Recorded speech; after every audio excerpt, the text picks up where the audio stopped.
శబరిమల ప్రయాణం ఎలా చేయాలో మీకు తెలుసా? శివుడు మరియు గణేశుడు అయ్యప్ప మాల వేసి శబరిమల ప్రయాణం మొదలు పెడతారు. వెళుతూ వెళుతూ గణేశుడికి శబరిమల ప్రయాణం ఎలా చేయాలో వివరంగా చెబుతాడు శివుడు. మీరు కూడా వీడియోని చివరి వరకు చూడండి. ప్రయాణం మొదలుపెట్టిన భక్తులందరూ ఎరిమేలి అనే చోట అందరూ కలుస్తారు. ఎరిమేలి అనే శబరిమలకు ప్రవేశ ద్వారం అని చెప్పుకుంటారు.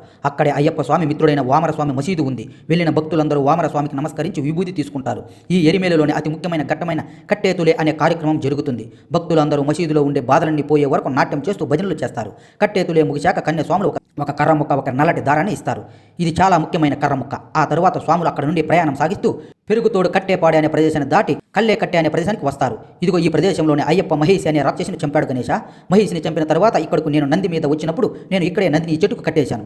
ఆ తర్వాత స్వాములు అలుగు నదిలో స్నానం చేసి రాళ్లను తీసుకుని దారిలో ఉన్న కలిగిముండ్రు చేరి మహేషిని సమాధి చేసిన చోట ఈ రాళ్లను ఉంచుతారు. ఆ తరువాత ఇంజుంపాడే కోటను దాటి ఉడుంబారే కోటలో శ్రీ భోగనాథుడిని పూజించి అక్కడే ఉన్న భస్మాన్ని తీసుకుంటారు. ఆ తర్వాత శబరిమలకు వెళ్లే దారిలో పవిత్ర నది అయిన పంబా నదిలో స్నానం చేస్తారు. ఈ నదిలో స్నానం చేస్తే అప్పటి వరకు జీవితంలో చేసిన పాపాలన్నీ తొలగిపోతాయి అని ప్రతీది. అందుకే ప్రతి ఒక్క భక్తులు ఈ నదిలో తప్పకుండా స్నానం చేయాలి. ఆ తర్వాత ఇక్కడ నుండి గణేశుడి విగ్రహాన్ని పూజించాలి.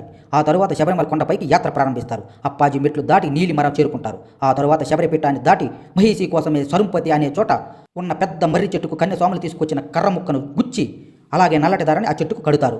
ఆ తరువాత ఆలయం లోపలికి వెళ్లి 18 బంగారు మెట్లు ఎక్కి అయ్యప్ప స్వామిని దర్శించుకుంటారు. తరువాత మందిరం బయటకు వచ్చి కొబ్బరికాయను తీసుకుని మాలికాపురోత్తమ చుట్టూ దొర్లించి చివరికి ఆ కొబ్బరికాయను మాలికాపురోత్తమ ఎదురుగా కొట్టాలి.